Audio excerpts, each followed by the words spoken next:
싱킹 브릿지 타임즈 2024년 12월 23일자를 진행하도록 하겠습니다.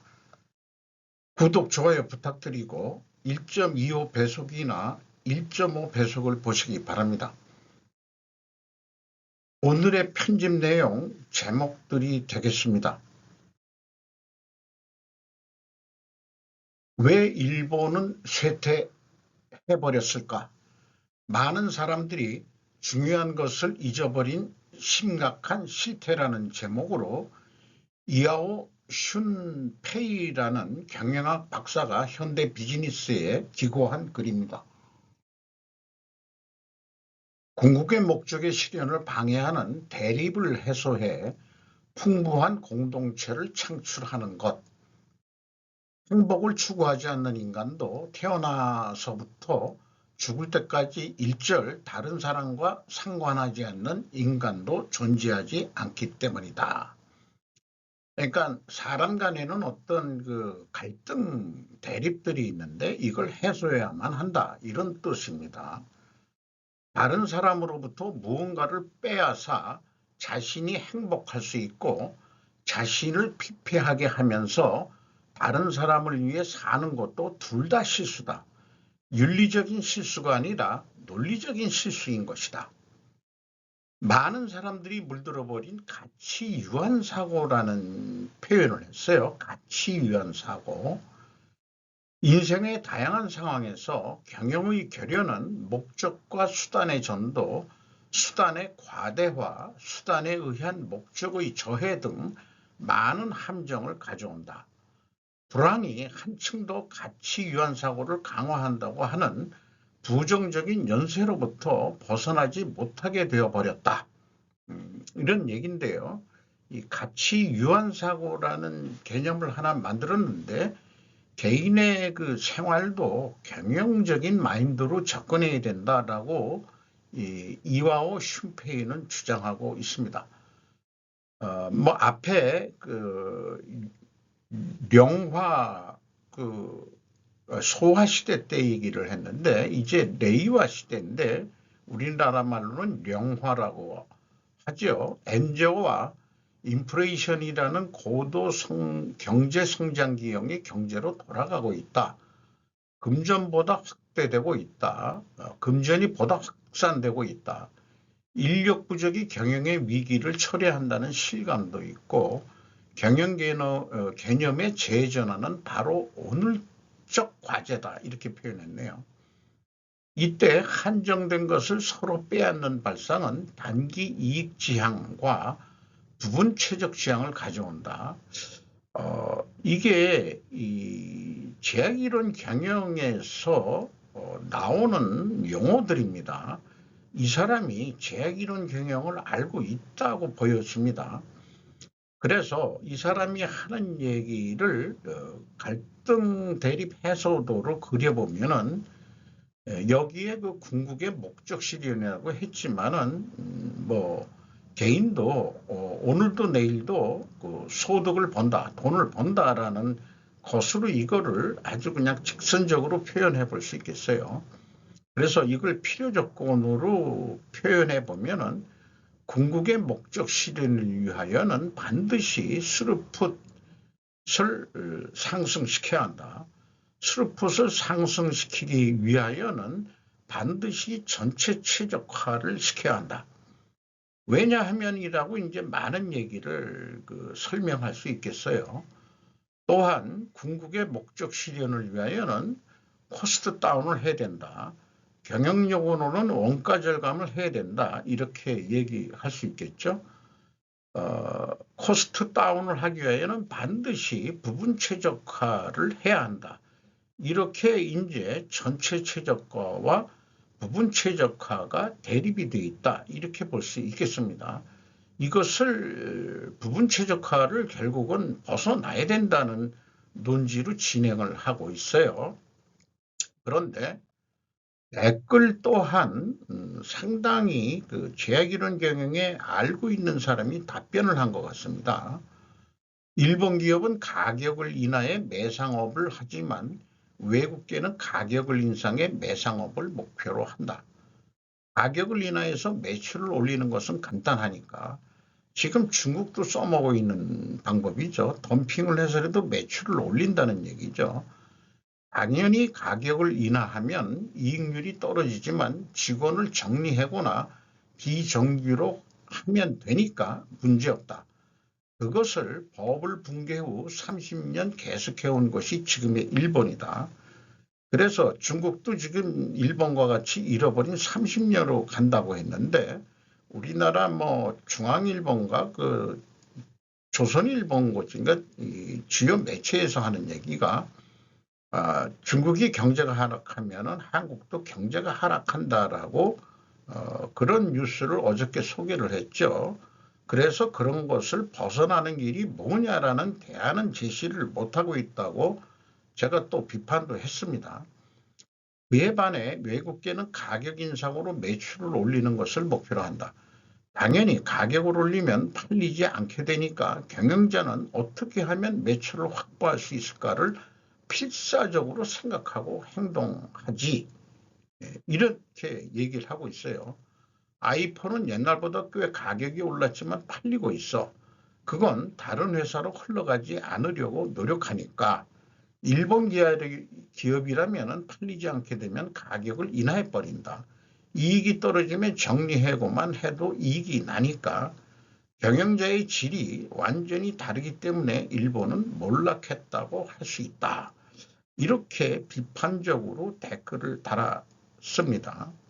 그래서 이거를 제가 쓰는 표현으로 좀 설명을 해보면은 일본이 잃어버린 30년을 가게 되는 이는 한마디로 원가 회계 패러다임에 세뇌되어 있기 때문이라고 진단할 수 있다.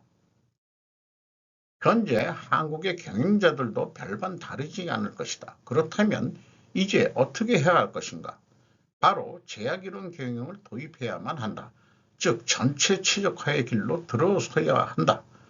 코스트는 어떤 이유든 여러 가지 원인으로 인플레도 있고 또 장기 근속을 하면 월급도 올려줘야 되고 또 엔화나 원화 가치 하락에 의한 또 그런 물가가 비싸지고 이런 것도 있기 때문에 증가하게 되어 있습니다.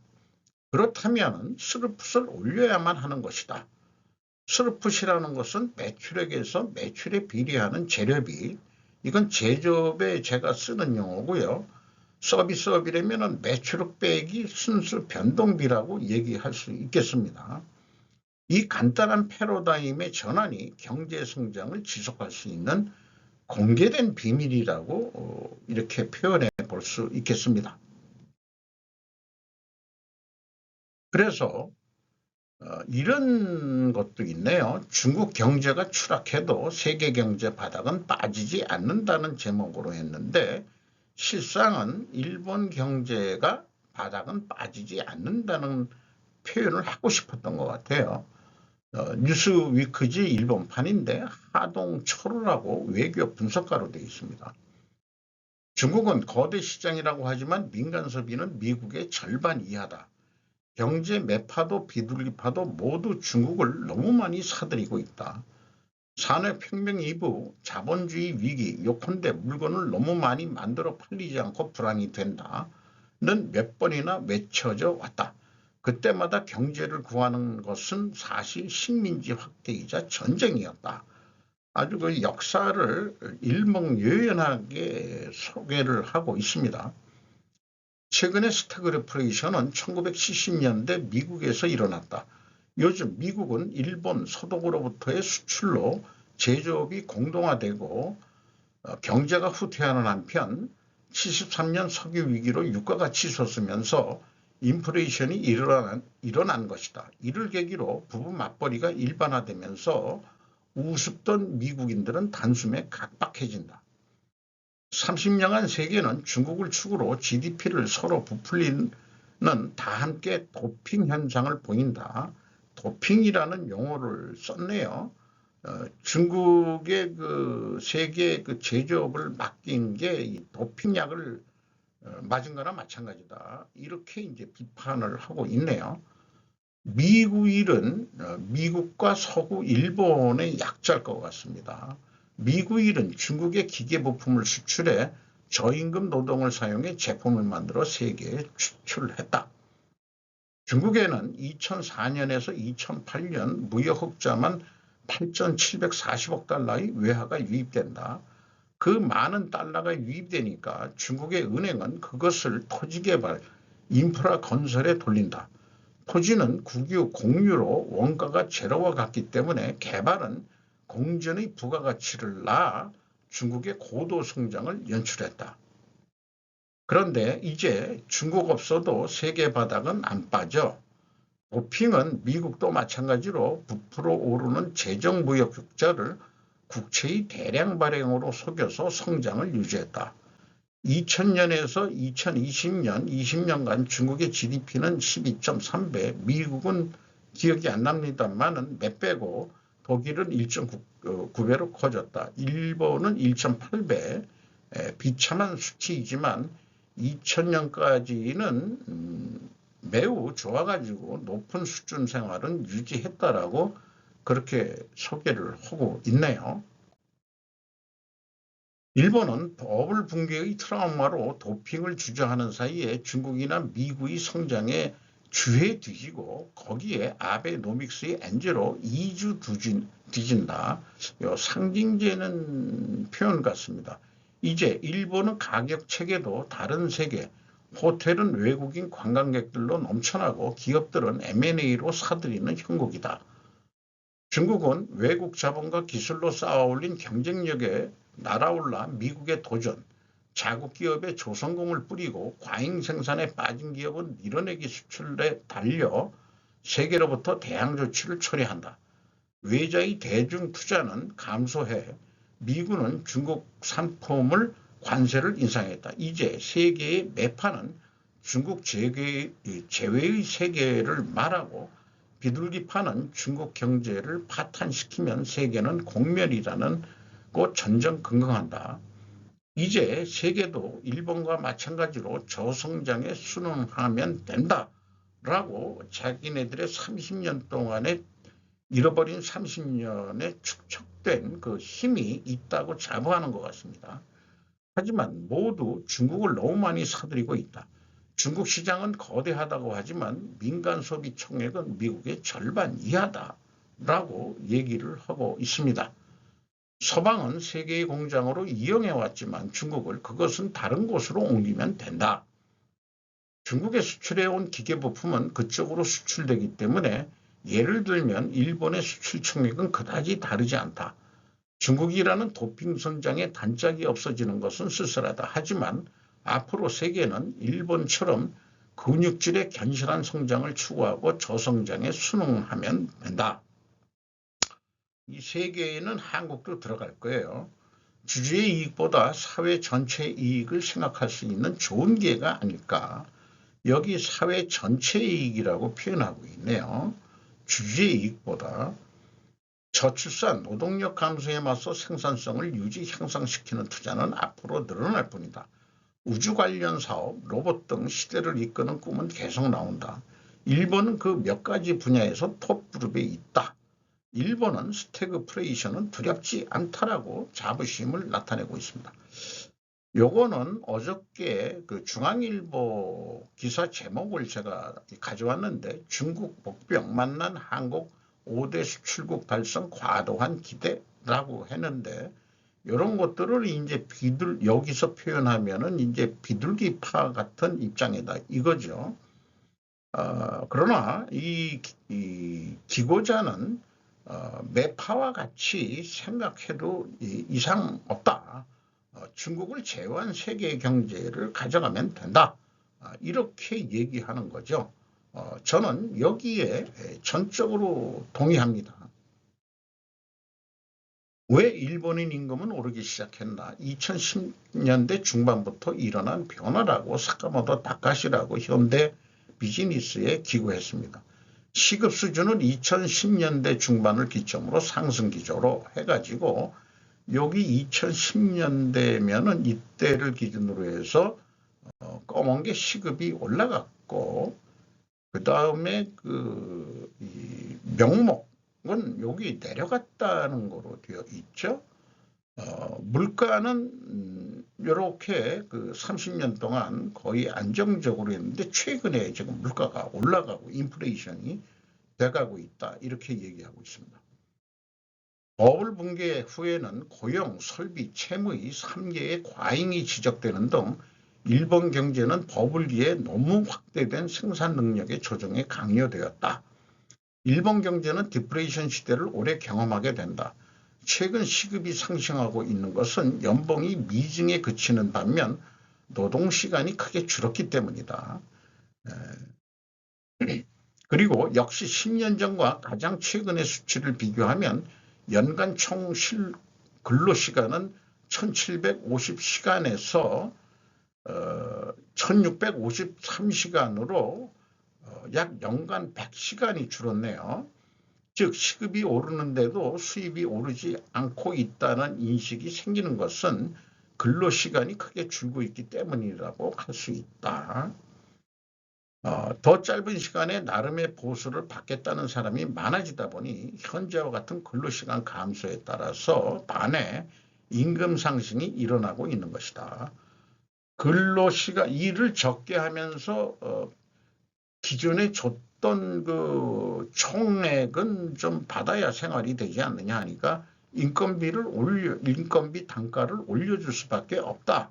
그것이 임금이 오르긴 했는데 물가가 더 올라가서 문제죠. 그러니까 인플레이션 시대는 저희 때는 어떻게 생각하면은 디프레이션을 경험을 안 하고 인플레이션 시대에 30년 동안 한국에서 일한 근로자 저 같은 사람들은 계속 오르는 것이 정상이라고 생각을 하고 또 남보다 모르면 서럽게 비교 대상을 하게 하고 그런 생활을 했죠. 그런데 이제 한국도 중국 경제의 무역 의존도가 어저께인가 했을 때 85 정도로 나왔죠. 중간 정도 됩니다. 더 높은 줄 알았는데, 근데 미국은 더 낮고 그렇죠. 어쨌든 중국 경제가 하락하면은 우리나라도 내려가는 것은 어차피 어쩔 수 없습니다. 근데 문제는 이제 대기업보다도 적응할 능력이 중소기업이 문제라고 하는 거죠.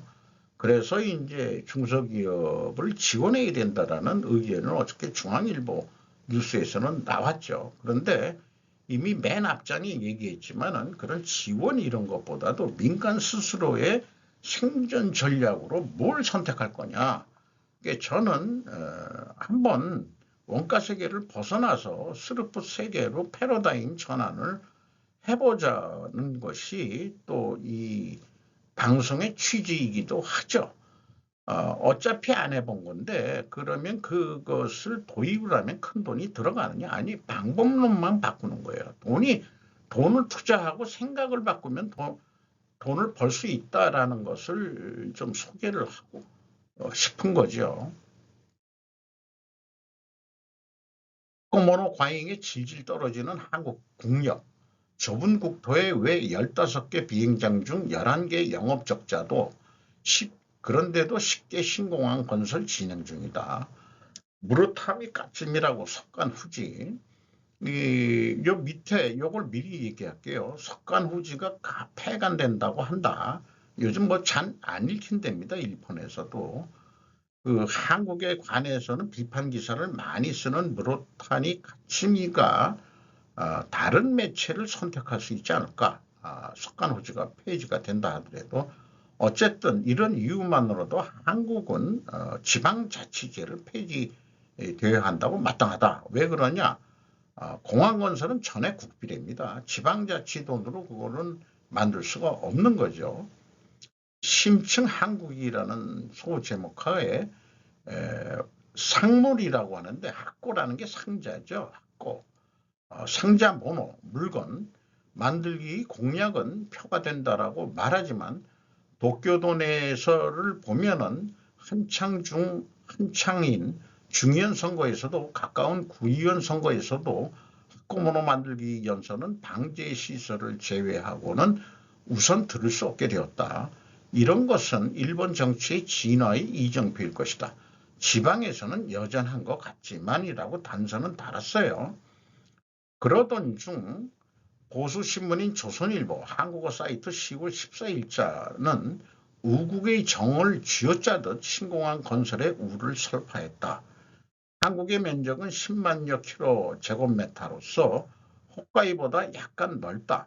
그 좁은 국토에 벌써 15개의 공항, 군용, 군과의 공용은 제외. 덧붙여서 홋카이도 공항은 14개다. 이 중 2개 공항은 자유대와 공용을 쓰고 있죠. 그러면은 뭐 홋카이도만큼 공항을 가지고 있는 거예요. 그 군용은 또 별도니까 그게 이제 민간 공항으로는 너무 많다 이렇게 보는 거죠. 그런데도 10개의 신공항 건설 프로젝트가 진행되고 있다. 여기에는 이제 울릉도도 소형 비행기는 그건 확인해야 될 것 같아요. 우리나라의 경우는 지방 재정이 미숙할 수도 있겠지만 공항 건설은 전액 국비다. 이 이웃카웃 세계 요게 뭔지 세계 잼버리로 전 세계에 악평을 쏟아낸 전북 새만금 간척지 거기에 신공항을 만든다고 하는 프로젝트도 사업 적정성 검토를 끝내 착공이 가까워졌다. 그중 하나인 무안공항은 건설 전 연간 992명의 이용객을 예상했지만 2023년도 실적은 24만 6천 명에 불과하다. K사발 그러니까 한국 주식회사 예측이라고 해야 할까? 아무도 책임지지 않는다. 그는 지역 격차가 있다 보니 이용객이 적다. 그래서 신공항을 더 만들어 지역 격차를 해소해야 한다는 주장이 나온다. 이런 거기 때문에 지역 균형 발전? 그게 잘못된 생각이라고 저는 생각합니다. 인구가 대도시에 몰려 사는데 우리나라는 도시국가라고 할 수 있어요. 서울 경인지방의 인구의 반이 몰려 사니까 다른 데 공항이 그렇게 필요 없어요. 그런데도 이 지방자치라는 국회의원들 이런 사람들이 그 공항을 만들어 달라 뭐 이런 식으로 얘기를 해가지고 나중에 그 청주공항이 국제공항이라고 하지만 거기를 한번 가봤지만은 그게 왜 만들었는지 모르겠더라고요. 비행기를 거기 가서 타본 적은 없지만 거기 일이 있어가지고 청주공항을 한번 밖에서 구경을 해본 적이 있습니다.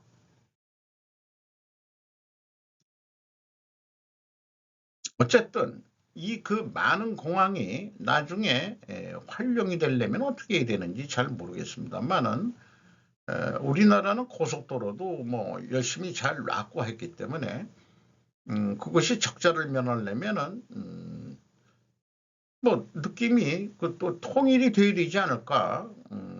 그래가지고 뭐 이 미국에도 그 공항을 좀 만들어서 제주도에서 그 저기 그 북한도 근처까지 이 비행기를 타고 놀러 가든지 또 이런 식으로 그 지나는 공항의 필요성이 또 긍정적으로 생각하면은 이게 공항을 많이 만드는 얘기는 나중에 필요할 때 군용으로도 쓸 수 있을 거 아니냐.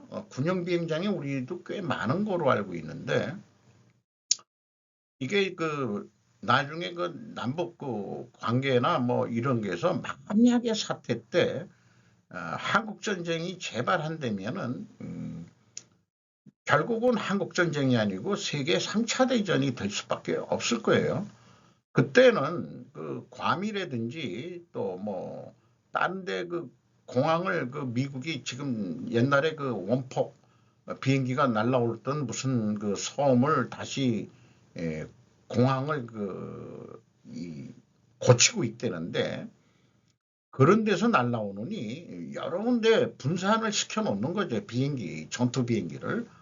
그러면 한꺼번에 중국 애들이 미사일을 발사하든지 물론 미사일 방어 시스템도 있겠습니다만은 그런 분산 효과는 있지 않겠냐. 그렇게 긍정적으로 그러니까 이건 나중에 전쟁을 이거 준비하는 거 아니냐. 그렇게 또 긍정적인 측면만 생각해 볼 수도 있겠는데 요거 무로타미 까치미는 경제적인 측면만 얘기해서 지금 한국의 비행장이 넓고 국고를 낭비하고 있다는 것을 비판하는 기사라고 할 수 있겠습니다. 서방이 푸틴이 고립되기를 원합니다. 그가 주최하는 주요 정상회담은 그가 혼자가 아니라는 것을 보여줍니다. 예스 벗은 제가 붙였습니다. 시몬 메카시 CNN의 분석 기사입니다. 러시아의 우크라이나 침공으로 모스크바가 전 세계 국가들의 비난을 받은 지 거의 3년이 지난 지금 블라디미르 푸틴 지도자는 12명 이상의 세계 지도자들과 정상회담을 개최하고 있으며 이는 독재자의 날카로운 신호로 새로운 국가연합이 그의 뒤를 잇고 있다.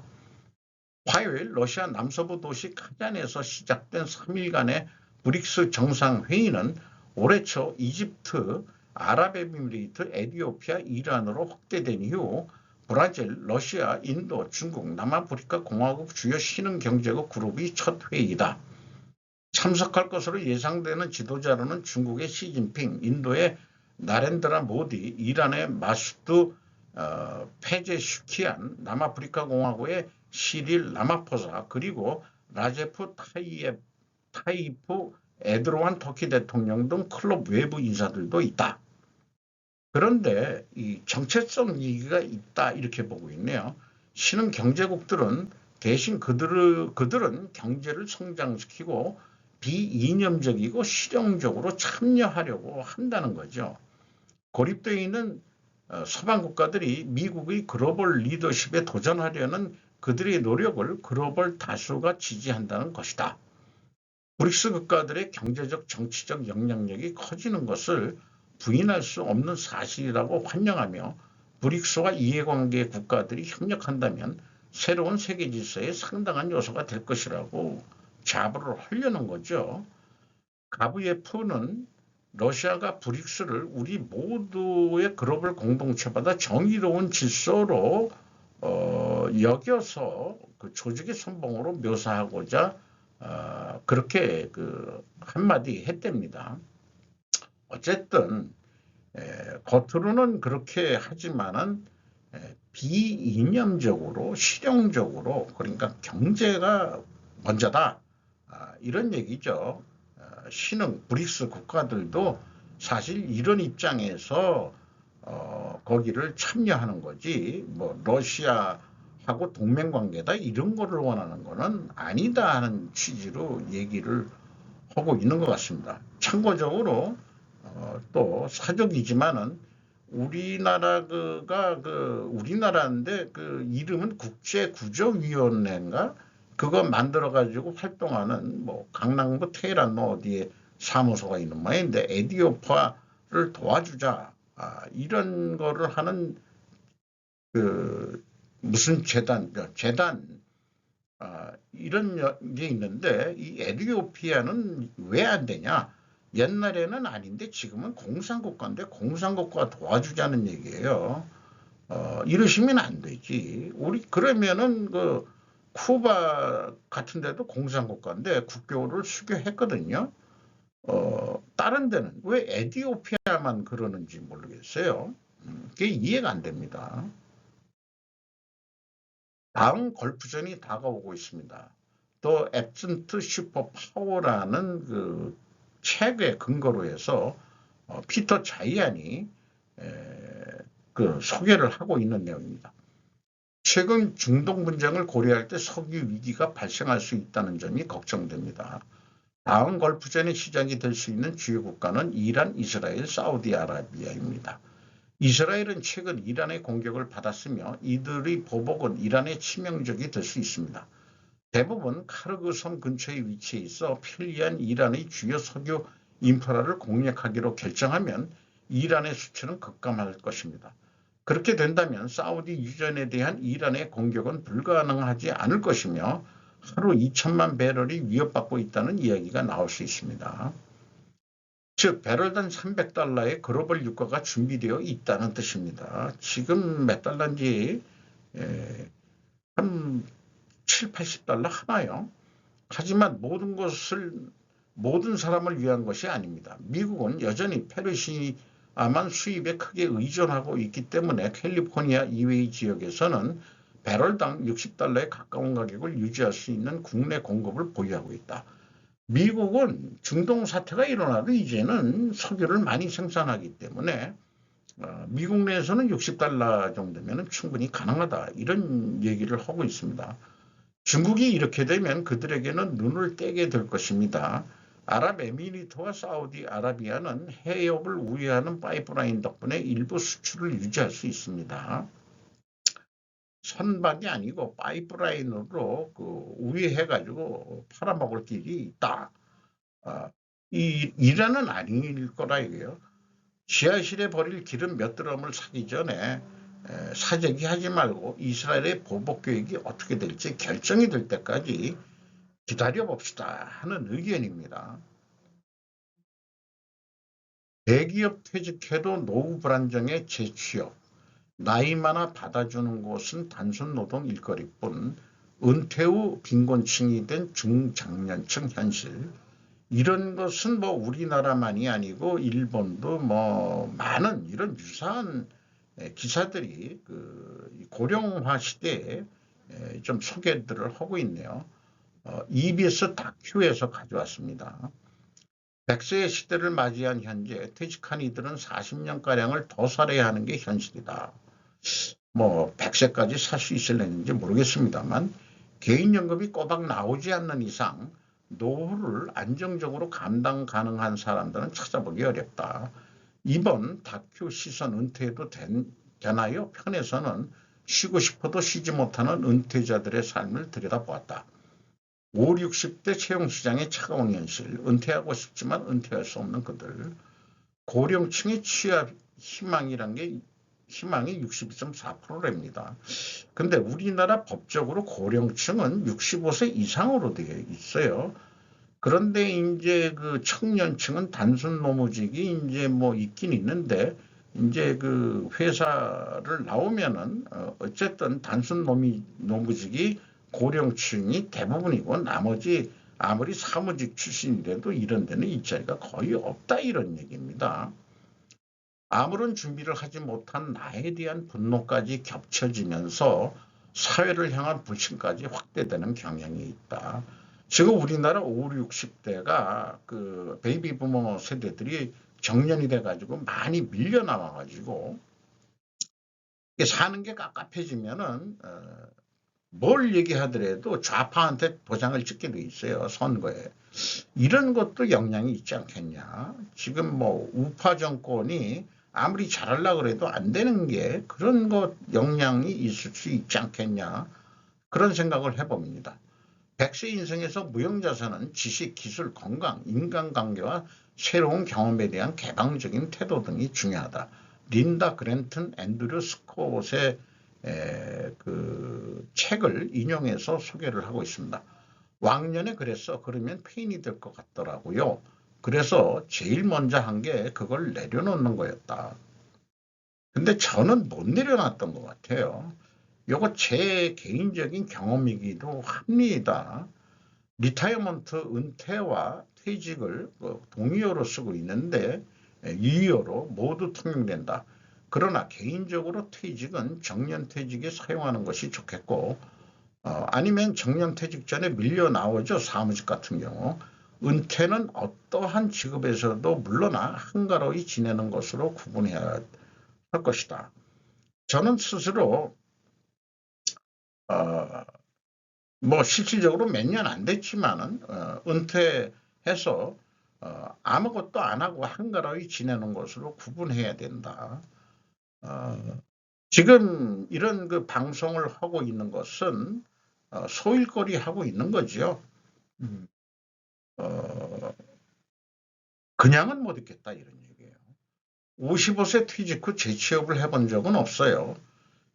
했던 일에 자격을 따서 비상금 파트타임 성격으로 좀 단연간 좀 일을 해봤어요. 그렇지만은 용돈벌이 수준뿐이 안 됩니다. 상근이 아니고 파트너사이 성격으로 하다 보니까 뭐 그게 뭐냐 구체적으로 얘기하면 그건 말씀을 드리면은 품질 경영과 환경 경영 심사원 그 기업체 심사를 했었습니다. 그래서 제 개인적인 생각은 이제 70이라는 게 딱 되면서 은퇴를 진짜 하자. 제가 뭐 소시적에 교통사고로 무릎이 안 좋기 때문에 어디 뭐 공장 이렇게 돌아다니면서 심사를 해야 되기 때문에 좀 포기를 했고요.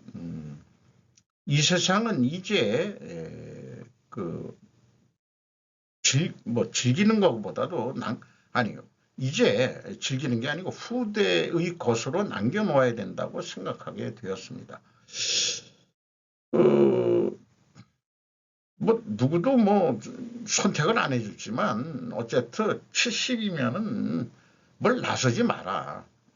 뭐 고급 공무원 애들도 난 그 공무원 출신 애들한테 그런 얘기. 뭐 나와가지고 뭔 연구소 해가지고 그냥 그 꼰대 같은 얘기들을 지금도 자기가 했던 거 뭐 그런 거 하는데 그 까놓고 저처럼 계속 뭐 개인적으로 배우겠다고 해서 이런 거를 하든지 자기네들은 전문가라서 뭘 해가지고 무슨 연구소 나부레기 뭐 이런 거 만들어가지고 하시는 분들이 있는데 좀 조용히 은퇴해서 조용히 지내세요.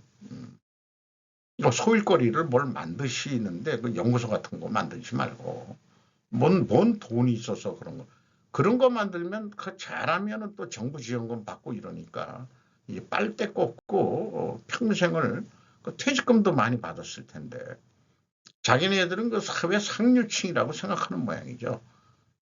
일반 보통 사람들 기준으로 생각을 좀 해야 될 것 같아요. 그래서 옛날이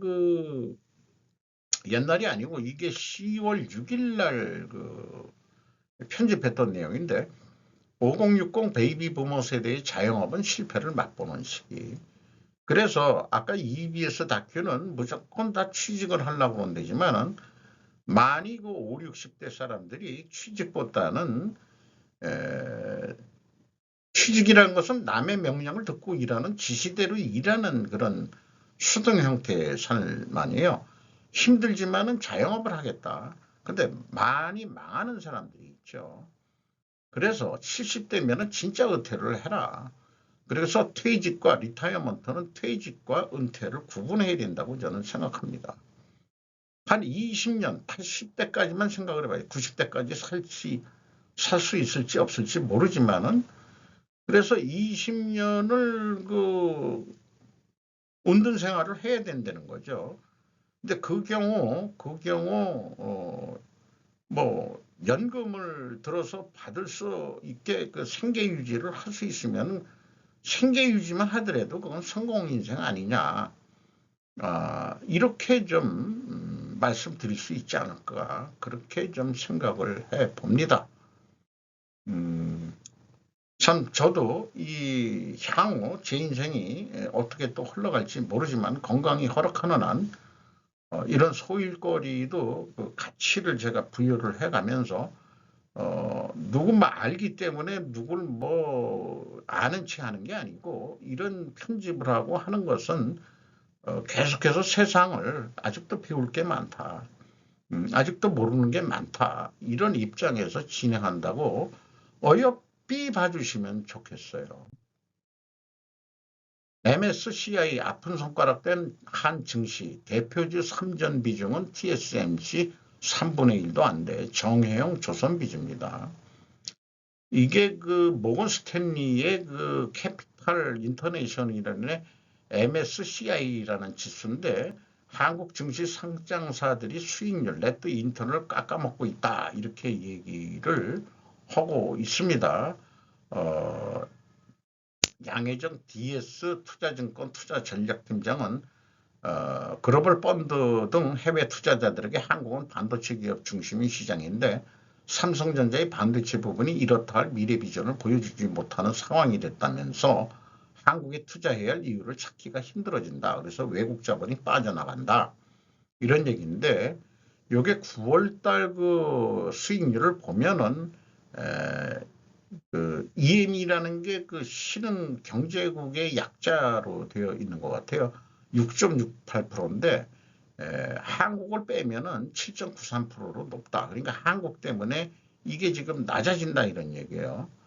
그래서 그 타이완 인덱스는 40%가 상승을 했고 2024년도 초반 대비 차이나는 24.4% 증가했고 인도는 17.8% 했는데 한국만 11.1% 내려갔다. 이것 때문에 지금 한국 증시 안 좋다 이런 얘기죠. 그리고 여기에 그 TSMC는 9% 비중을 차지하고 중국의 텐센트는 4.53% 비중을 차지하면 삼성전자는 MSCI에서 2.11% 비중을 차지하지 않는다. 요거 구두 설명을 제가 이렇게 표로 만들어 봤습니다. 그런데 이 기사의 문제점은 일본 지수를 빼고 비교했다는 것이다. 일본 것도 넣어줘야 되지 않느냐. 이 정혜형이라는 기자가 또한 코스피 지수 밸류업 해결책에 대한 인터뷰도 취재했어요.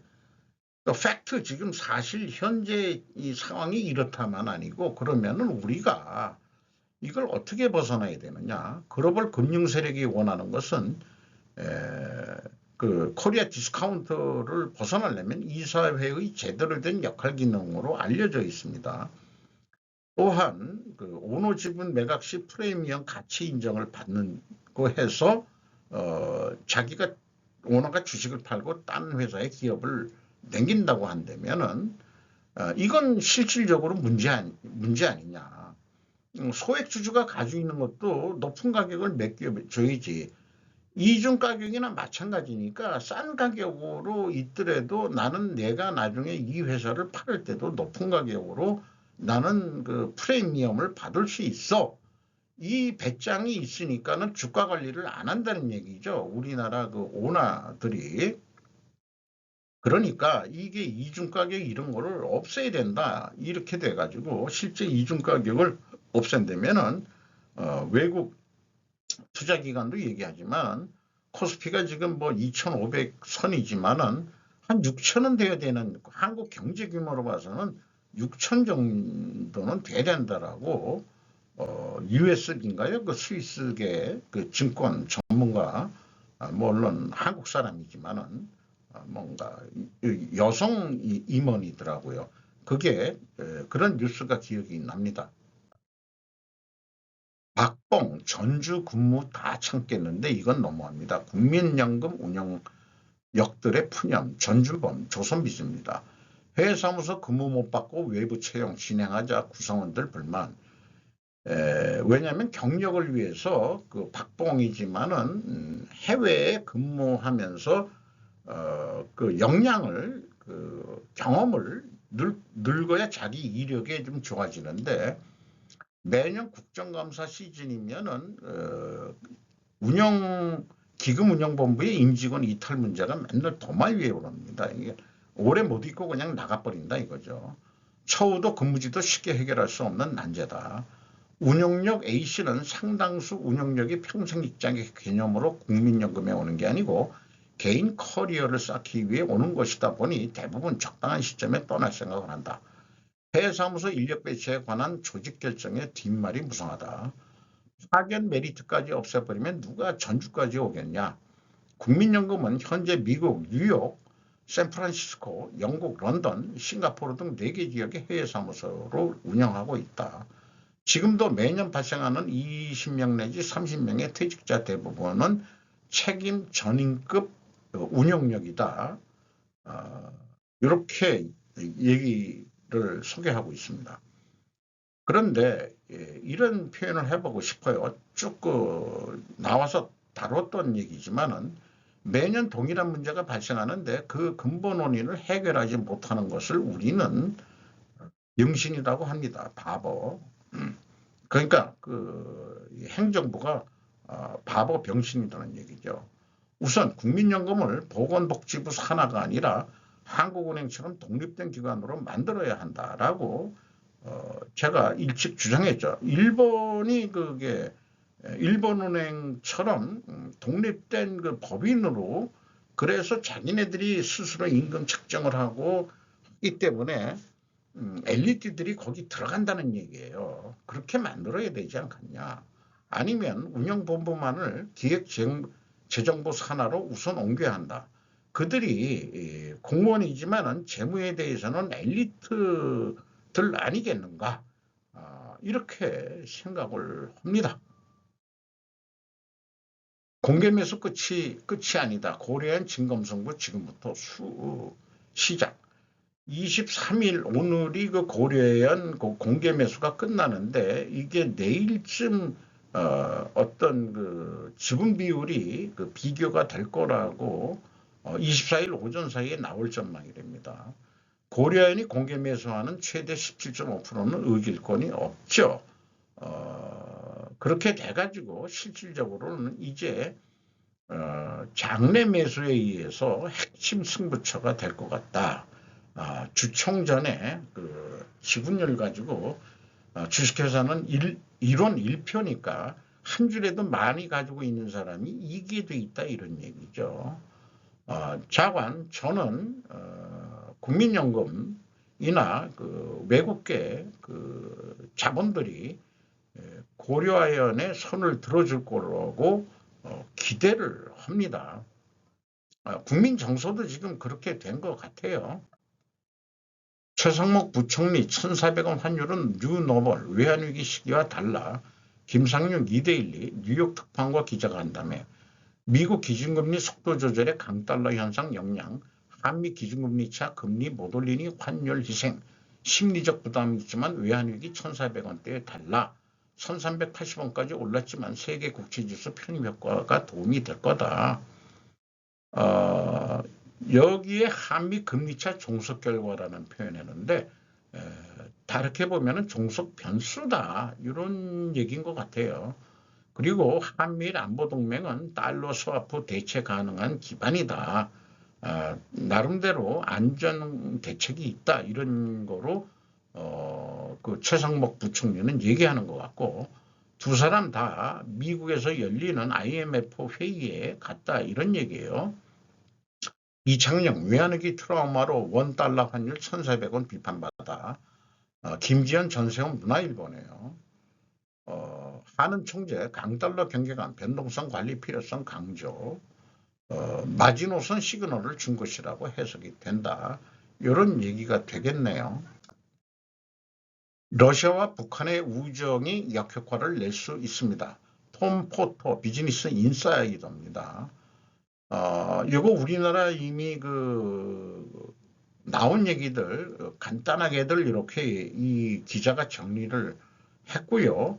한마디로 한국은 우크라이나를 무장시킬 수 있다로 결론을 내고 있습니다. 이런 뉴스를 보면서 이 역사를 한번 되짚어 보면은 이시 왕조의 아관 파천은 전국의 일러 전쟁을 야기시켰고 결과는 조선 합방이었다. 일본에.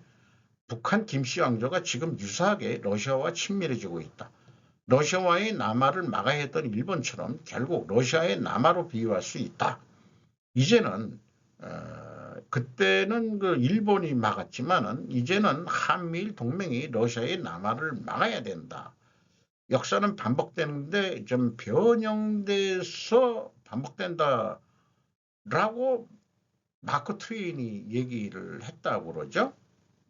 아니 마크 트웨인인지 아닌지는 확실하지 않습니다만은 지금 봐서는 그 북로가 친밀해지면은 중국이 왕따 된다 뭐 이런 생각도 없는 건 아니지만은 그때 그 러일 전쟁 때는 그 앞서서 청일 전쟁이 있었고 청나라는 이제 그 거의 소멸돼 갈 때고 근데 그게 유사한 게 지금 중국이 지금 공산당 정권이 공산주의 국가로 계속 가더라도 중국의 그 여러 그 자치주들, 자치성들 이런 데가 좀 해체된다는 의미는 별도 독립이 돼야 되지 않겠냐, 그런 의미로 저는 중국 해체를 얘기하는 거죠.